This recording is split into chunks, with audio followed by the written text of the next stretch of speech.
최근에 그 세계 축구 팬들에게 최고의 관심사 하나가 있었습니다. 축구의 신이라고 불리는 메시가 파리 생제르맹이라는 그 클럽으로 팀으로 이적을 하게 됐어요. 그래서 그가 이제 파리에 도착하는 날에 코로나19 상황이잖아요. 그런데도 사람들이 길거리에 나와서 이제 그 메시를 영접하더라고요. 왜 그럴까요? 프랑스의 그 파리 생제르맹을 그 클럽을 유럽 최고의 어떤 위치로 구원할 메시아라고 느껴지기 때문에 그를 그렇게 환영하는 것입니다. 이처럼 지금 마태가 살던 시대의 유대인들에게서 가장 큰 관심사는 메시아였습니다. 메시아가 언제 올 것인가? 누가 메시아인가? 이걸 주목했습니다. 그래서 가능성이 있는 어떤 뛰어난 사람이 나타나면 저가 메시아인가? 라는 이런 질문을 했습니다. 마태는 유대인들에게 이제 예수님이 바로 그들이 기다렸던 그 다윗의 자손 메시아이다 라는 것을 증언합니다. 마태복음은 유대인에게 그 익숙한 용어를 사용함으로써 가장 유대인적인 유대인들을 향한 복음서를 기록합니다. 그런데 반전이 있어요.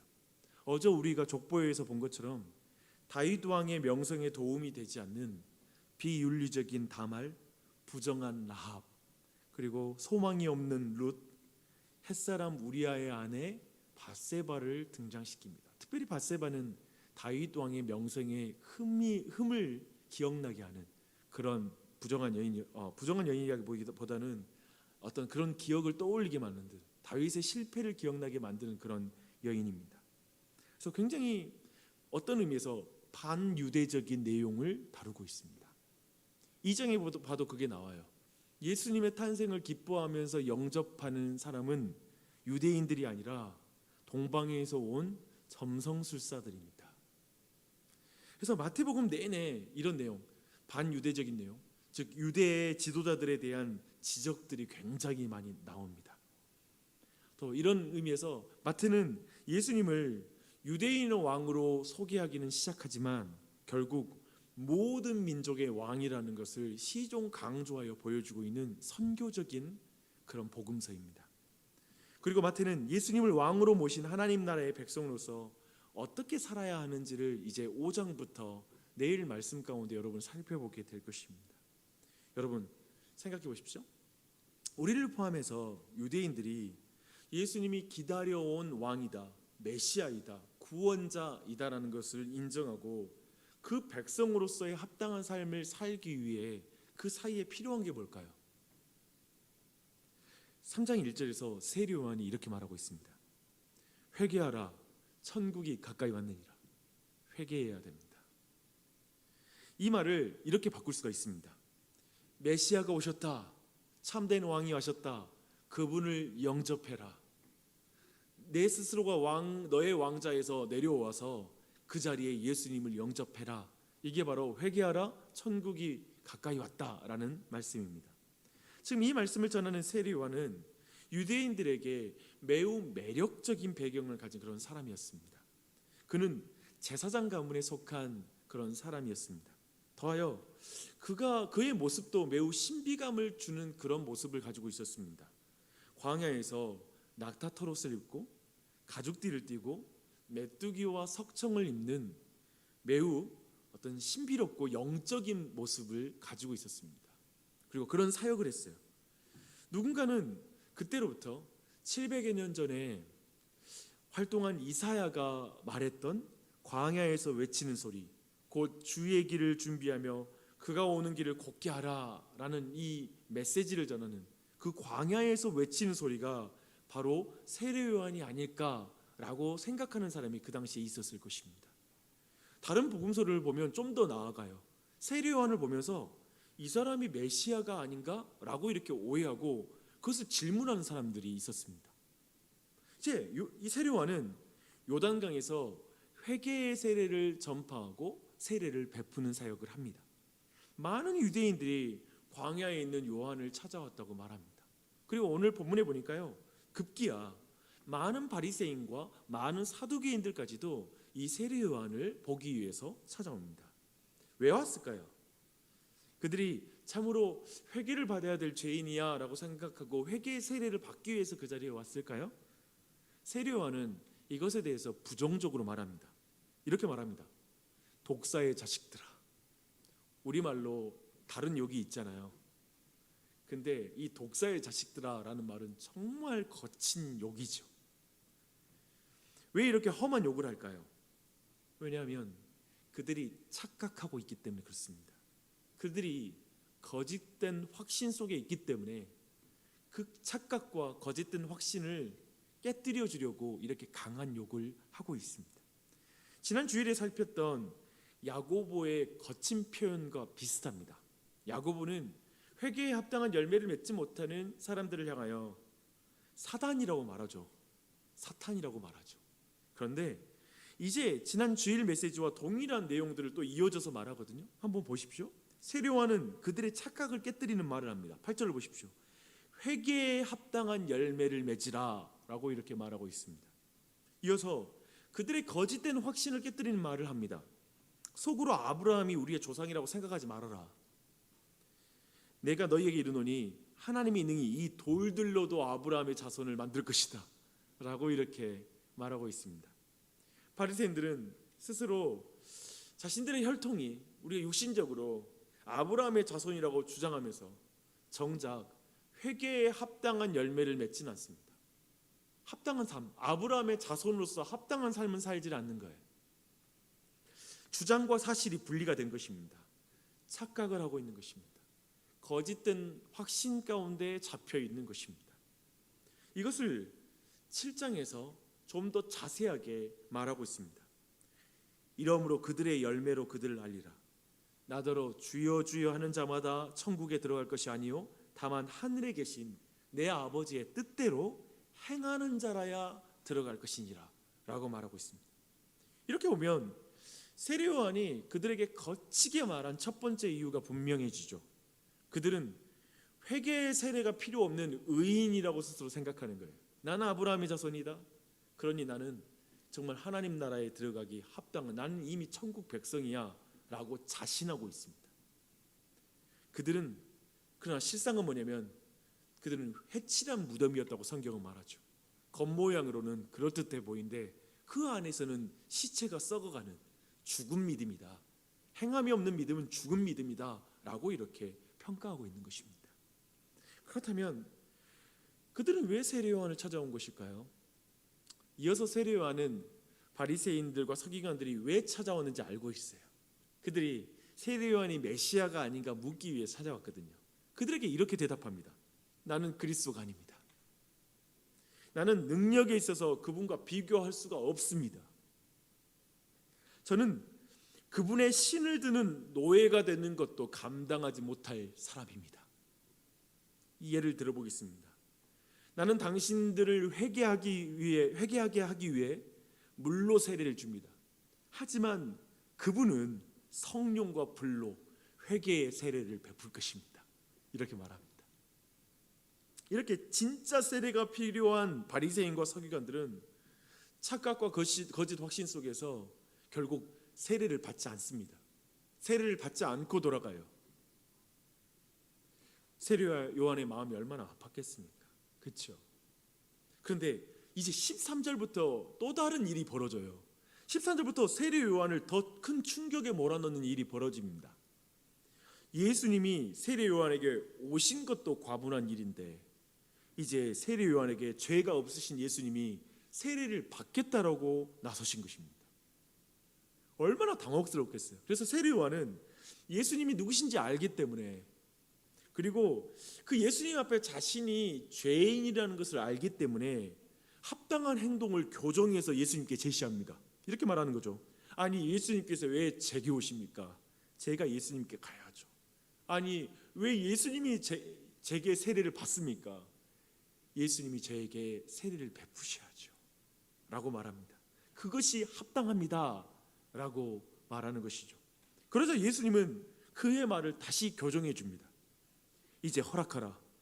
우리가 이와 같이 하여 모든 의를 이루는 것이 합당하니라. 아니, 내가 합당한 걸 알려줄게. 지금 내게 세례를 베풀어라. 그래서 하나님의 의를 이루는 것이 중요하다라고 말하는 것입니다. 그리고 예수님이 회개의 세례를 받으십니다. 그분이 죄인으로서 이걸 받는 것입니까? 아니죠. 분명 예수님은 회개의 세례를 받으실 필요가 없으신데 지금 회개의 세례를 받고 있습니다. 왜요? 그 의미는 무엇입니까? 세례 때 물에 잠기는 것은 죽음을 말하는 것이거든요. 의인이신 예수님이 죄인이 당해야 할 죽음을 대신 당하셔야 한다는 것을 말하는 것입니다. 그렇게 예수님이 믿는 자의 모든 죄와 형벌을 대신 당하심으로 모든 의를 이루셨습니다. 죄인을 의롭다 칭하십니다. 이것이 하나님의 의입니다. 이걸 이루어야 된다라고 말씀하시는 것이죠. 세례를 통해 그리스도와 죄와 사망의 권세에서 자기 백성을 구원하시는 왕이라는 것을 이 세례를 통해서 드러내시는 것입니다. 할렐루야. 그렇게 우리 모두의 소망은 예수 그리스도입니다. 오늘 말씀 이제 쭉 살폈는데요. 이 말씀을 통해 우리는 하나님 나라에 들어가는 회개에 대해서 배워야 될 중요한 진리를 발견하게 됩니다. 우선 세례요한은 왜 그렇게 바리새파와 사두개파의 사람들을 그토록 강하게 욕하면서 다그쳤을까요? 한번 여기에서 중요한 교훈을 얻을 수 있습니다. 사실 이 바리새파 사람들은 아브라함의 자손으로서 전통과 그리고 유전을 중요시하면서 부정한 것을 멀리하고 또 금식과 기도에 열심히 있었던 그런 보수파 유대인들이었습니다. 또 한편 그들은 율법을 부지런히 행함으로 의로워지려고 하는 율법주의 유대인들이었습니다. 근데 사두개파는 좀 달라요. 이들은 헬라 문물을 적극적으로 받아들였습니다. 정치적으로 결탁한 현실주의자들이었습니다. 친로마적이었어요. 그리고 그들은 제사장 그룹이거든요. 성전에서 장사하면서 돈을 버는 걸 서슴지 않는 자들이었습니다. 현실과 타협한 물질주의자들이기도 했습니다. 영적으로는 보여요. 제사장이니까. 하지만 지독하게 성전을 개인 수익 구조로 바꿔버리는, 자기의 유익으로 교회를 바꿔버리는 그러한 사람들이었습니다. 보십시오. 한쪽으로는 율법을 지키는 율법주의자 아브라함 자손이고, 한쪽은 혈통으로 아브라함 자손이면 장땡이라고 말하면서 아주 현실과 타협하는 아브라함 자손이었습니다. 아마도 오늘날의 그리스도인들도 이 범위 안에 많은 사람이 포함될 것 같습니다. 교인들도 많이 여기에 포함될 거예요. 둘 모두 착각과 거짓 확신에 사로잡혀 있었습니다. 아브라함의 자손이야, 나 아브라함 자손이야 라는 것이죠. 세례요한은 그들이 교만과 자기 의를 꺾지 않으면 회개가 있을 수 없다라는 걸 가르쳐주고 있습니다. 이것이 중요해요. 교만과 자기 의를 꺾지 않으면 예수 그리스도를 만날 수 없는 거예요. 그래서 그들이 스스로 죄인임을 인정할 수가 없고, 그래서 회개의 세례가 필요하지 않은 자로 남아버리는 것이죠. 그래서 강하게 욕하는 거예요. 그들을 그 교만과 의를 꺾기 위해서 독사의 자식들아 라고 말하는 것입니다. 주 안에 사랑하는 여러분, 우리의 착각과 거짓된 확신은 우리의 교만과 자기 의라고 말할 수가 있습니다. 그것이 깨져야 돼요. 그것이 깨져야 돼요. 주변의 많은 이들을 한번 보십시오. 교만과 자기 의로 착각과 거짓된 확신 속에 살아가는 사람들이 얼마나 많이 있습니까? 여러분, 그들을 위해서 기도해야 됩니다. 착각과 거짓 확신에서 깨어지도록 이걸 간구하는 여러분이 됐으면 좋겠습니다. 옛날에 지금은 없는데요, 아이들 과자를 이렇게 열면 각도를 틀면 서로 다른 그림이 보이는 그런 스티커가 들어있었습니다. 저는 그 스티커 모으려고 과자 사 먹었던 기억이 나요. 그것처럼 하나님의 은혜로 우리의 교만과 자기의가 깨어지면 내가 진노를 피할 수 없는 죄인이라는 게 딱 보입니다. 그리고 동시에 그 각도에서만 진노를 피할 수 없는 나를 위해서 십자가에 달린 예수 그리스도가 보입니다. 다시 한번 생각해 보십시오. 교만과 의가 꺾여야 죄인인 내가 진짜 보이고요. 그 각도에서만 그 죄인을 위해서 죽으신 십자가에 달린 예수 그리스도가 보입니다. 예수님 위에 있잖아요. 우리의 각도가 예수님 위에 있고 교만과 자기 확신 가운데 차 있잖아요. 자기 의 가운데 있으면 예수 그리스도는 절대 보일 수가 없습니다. 그 각도에서는 보이는 분이 아니에요. 그렇지만 십자가 아래에서 죄인으로 예수님을 바라볼 때 그 각도에서만 예수님이 보입니다. 세례 요한은 세상 죄를 지고 가는 하나님의 어린 양이 자신을 대신해서 회개의 세례를 받으신 것을 받음으로, 자신을 대신 물속에 들어가는 죽음을 당하는 것을 받음으로 자신이 의로워짐을 믿기에 예수님께서 하나님의 의를 위해 회개를 나에게 세례를 베풀라는 걸 받아들입니다. 우리 모두 그것이 필요합니다. 예수님을 받아들여야 돼요.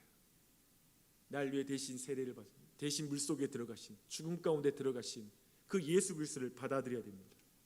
저는 이 아침에 그래서 여러분과 함께 이 기도를 드리고 싶어요. 같이 이런 기도를 함께 드렸으면 좋겠어요. 주님, 나와 우리 가족과 친척, 친구와 동료, 이웃의 모든 교만과 자기 의의를 깨뜨려 주시옵소서. 그래서 그 겸손한 자리에서 회개의 세례가 필요한 죄인인 것을 인정하게 하여 주시옵소서. 그런 자신을 보게 해 주시옵소서. 그리고 동시에 그들 모두가 의로우신 예수님이 죄인인 자신을 위해 십자가에 달린 것을 보게 해 주시옵소서. 그 십자가가 자기 의인 것을 믿게 해 주시옵소서. 예수님의 보혈로 자신의 모든 죄가 깨끗이 씻겨나가는 것을 보게 하여 주시옵소서. 그래서 이제는 예수님의 말씀에 수종드는 노예가 되게 해 주시옵소서. 종이 되게 해 주시옵소서. 세례 요한처럼 예수님 신들매 푸는 것도 감당 못하는 사람이라고 고백하며 살게 해 주시옵소서. 세례 요한의 영을 부어 주시옵소서.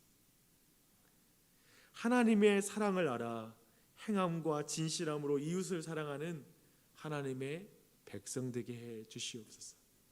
말로만이 아니라 행함과 진실함으로 하나님 말씀을 지키며 형제를 사랑하는 신자 되게 해 주시옵소서. 이렇게 기도하는 이 아침이 됐으면 좋겠습니다. 아멘. 기도하시겠습니다.